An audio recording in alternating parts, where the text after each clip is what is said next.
Hello friends, मैं नितिन राजपूत स्वागत करता हूं आपका हमारे यूट्यूब चैनल स्पोकन इंग्लिश 365 पर। आज हम आपके लिए लेकर आए हैं जो एमपी बोर्ड स्पेशल इंग्लिश का जो चैप्टर 2 है, लेसन 2 द वॉइस पिजन, इसकी जो एक्सरसाइजेज हैं वो हम सॉल्व करेंगे। तो चलिए स्टार्ट करते हैं। सबसे पहले यहीं से स्टार्ट करते हैं। देखिए यहाँ पर जो है, जब आप पढ़ना स्टार्ट करते हैं तो देखिए यहाँ पर लिखा है heading the voice pigeon. Pigeon मतलब होता है किसी, पिजन जो है वो किसी बर्ड का नाम है, और जो नाम बताता है उस वर्ड को कहते हैं हम नाउन। और वॉइस क्या है? वॉइस जो है इस नाउन, जो पिजन उसकी क्वालिटी बताता है कि वो how is the pigeon, pigeon कैसा है, वॉइस है। वॉइस मतलब इंटेलिजेंट। सो जो वॉइस वर्ड होगा वो होगा एडजेक्टिव। जो किसी की क्वालिटी बताने वाले शब्द होते हैं उन्हें हम इंग्लिश में कहते हैं एडजेक्टिव, और जो पिजन होगा वो होगा नाउन। तो यहीं से हम एक्सरसाइज सॉल्व करना स्टार्ट करते हैं। ठीक है, चलिए अभी आगे बढ़ते हैं। जो हमारी हम जो एक्सरसाइज कर रहे हैं टेक्सचुअल है। टेक्सचुअल मतलब होता है जो आपकी टेक्स्ट में दी गई है। So first we will start from the vocabulary. सबसे पहले हम स्टार्ट करते हैं ग्लॉसरी। मतलब यहाँ पर ग्लॉसरी दी गई है। ग्लॉसरी मतलब वोकैबलरी, जो शब्द when you will read this chapter you will come across some new words, we are going to discuss what are their meanings. तो यहाँ जब आप ये चैप्टर पढ़ते हैं तो आपको बहुत सारे नए वर्ड्स मिलेंगे, तो उन्हीं के बारे में हम सबसे पहले डिस्कशन करेंगे। पहला वर्ड है पैटी। तो आपको you have to pronounce with me, petty. Petty मतलब होता है स्मॉल एंड अनइम्पॉर्टेंट। जो छोटी चीज़ें होती हैं, जो इम्पोर्टेंट जिनका नहीं होता है, उसे बोलते हैं पैटी। जैसे भाई बहन होते हैं, छोटी चीज़ों पर लड़ते हैं, तो मम्मी कहती है you should not fight over petty things, petty issues. छोटे छोटे मुद्दों पर, इश्यूज़ पर झगड़ा नहीं करना चाहिए। डेयर मतलब होता है to be brave enough to do something, किसी काम को करने की हिम्मत होना, ब्रेवरी होना। इसे एक लाइन पढ़ा होगा आपने, डेयर टू ड्रीम बिग, मतलब बड़े सपने देखने की हिम्मत करो। डेयर टू ड्रीम बिग मतलब बड़े सपने देखने की हिम्मत करिए। हॉटली मतलब होता है behaving in a unfriendly way, rude तरीके से, ख़राब तरीके से बात करना, उसको कहते हैं हॉटली। डॉन मतलब होता है द लाइट बिफोर सनराइजिंग, सूरज के निकलने से पहले जो हल्का हल्का, सनराइजिंग के पहले हल्का हल्का जो लाइट रहता है, दैट इज़ कॉल्ड डॉन। मोन मतलब क्या होता है? A long deep sound showing suffering.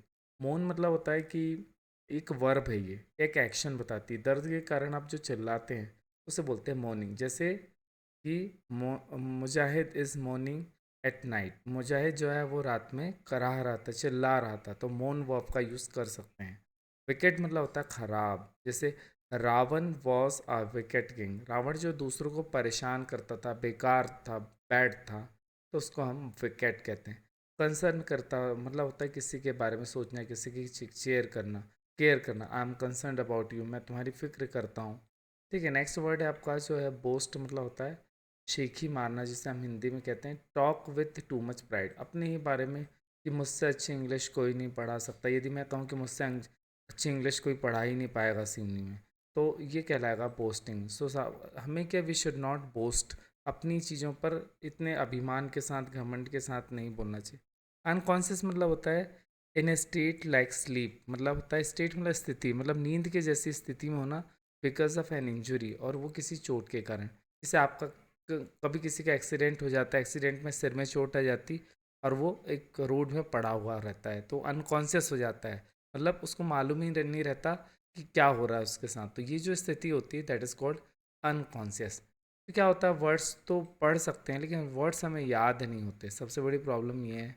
तो इसी के लिए हमने एक थोड़ा सा प्रेजेंटेशन जैसा बनाया कि चलिए एक बार फिर से हम इन वर्ड का रिविज़न करें। पैटी मतलब होता है small. So we should not fight over petty issues, we should not fight over petty things. छोटी छोटी चीज़ों पे हमें फ़ाइट नहीं करना चाहिए। जब आपको किसी को कोई काम करने की सलाह देना होता है कि ये नहीं करना चाहिए, ये करना चाहिए, तो शुड लगाना ज़रूरी होता है। डेयर मतलब होती है हिम्मत करना, मतलब यू शुड नॉट, मतलब we dare to ask questions to the teacher, हमें क्या करना चाहिए कि टीचर से क्वेश्चन पूछने की हिम्मत करना चाहिए। We should dare to ask questions, मतलब हमें आस्क क्वेश्चंस मतलब क्वेश्चन पूछने की हिम्मत करना चाहिए। यदि ये भी नहीं बन रहा है तो आप छोटा सा सेंटेंस बना सकते हैं, डेयर टू बिग ड्रीम, बड़े सपने देखने की हिम्मत करें। नेक्स्ट इसके बाद है डॉन, तो मैंने आपको समझा दिया। द लाइट बिफोर, यहाँ पे बिफोर होगा। द लाइट बिफोर सनराइजिंग, सुबह का निकलने से पहले जो हल्का हल्का सा लाइट रहता है, सवेरा कहते हैं इसे, उससे इंग्लिश में डॉन कहते हैं। इसका अपोजिट होता है डस्क। सन सेटिंग के बाद जो हल्का सा लाइट रहता है जिसे शाम कहते हैं, उसको डस्क कहते हैं। इसलिए एक लाइन बनाई जाती है सुबह से लेकर शाम तक, तो उसे इंग्लिश में कहते हैं from dawn to dusk. I teach English from dawn to dusk, मैं सुबह से लेकर शाम तक इंग्लिश पढ़ाता हूँ। तो मैं सेंटेंस बनाऊँगा I teach English from dawn to dusk. Moan मतलब होता है a long deep sound showing suffering, मतलब दर्द बताने वाला। अ लॉन्ग डीप, बहुत, जब हम कोई आवाज़ दर्द के कारण जो साउंड निकालते हैं उसे मौन कहते हैं। He was morning at night, मतलब वो रात में क्या कर रहा था, इसे स्टोरी पढ़ा होगा आपने। So the monkey was mourning due to pain, मतलब मंकी जो था वो दर्द के कारण मौन कर रहा था, चिल्ला रहा था, because he had a thorn in his lag, मतलब उसकी जो लैग था उसमें एक कांटा चुभ गया था, जिसके कारण वो मौन कर रहा था। तो ये वर्ड, इसके बाद नेक्स्ट वर्ड है आपका wicked. Ravan was a wicked king, Ravan जो था वो कैसा किंग था, विकेट किंग था। मतलब जो दूसरों को दुख देता था, तकलीफ देता था। बोस्ट मतलब होता है अपने बारे में बहुत बढ़ा चढ़ाकर बताना। वी शुड नॉट बोस्ट, यदि कोई ऐसा कर रहा है तो आपको कहना चाहिए स्टॉप बोस्टिंग। अनकॉन्शियस मतलब होता है कि बेहोश हो जाना, अनकॉन्शियस हो जाना। जैसे एक्सीडेंट के बाद ही बिकेम अनकॉन्शियस, ऐसा मैंने बनाया sentence, he became unconscious after accident. Accident के बाद जैसे यह व्यक्ति क्या हो गया, अनकॉन्शियस हो गया। अब now we are going to solve the textual exercise. Textual मतलब आपकी जो बुक दी गई है, टेक्स्ट बुक है, जो आपकी जो लिटरेचर है, जो बुक प्रेस्क्राइब की गई, उसमें जो एक्सरसाइज आई वो वाली कर रहे हैं। तो पहली एक्सरसाइज है गिव एंटोनिम्स। आपको क्या करना है कि एंटोनिम्स देना है। एंटोनिम्स मतलब होता है अपोजिट वर्ड को ही हम एंटोनिम से बोलते हैं। याद रखिए कि इंग्लिश में आप जब मतलब एग्जामिनेशन आएगा तो अपोजिट वर्ड से नहीं आएंगे, उसमें लिखा आएगा यही गिव एंटोनिम्स। एंटोनिम्स का अर्थ होता है अपोजिट वर्ड।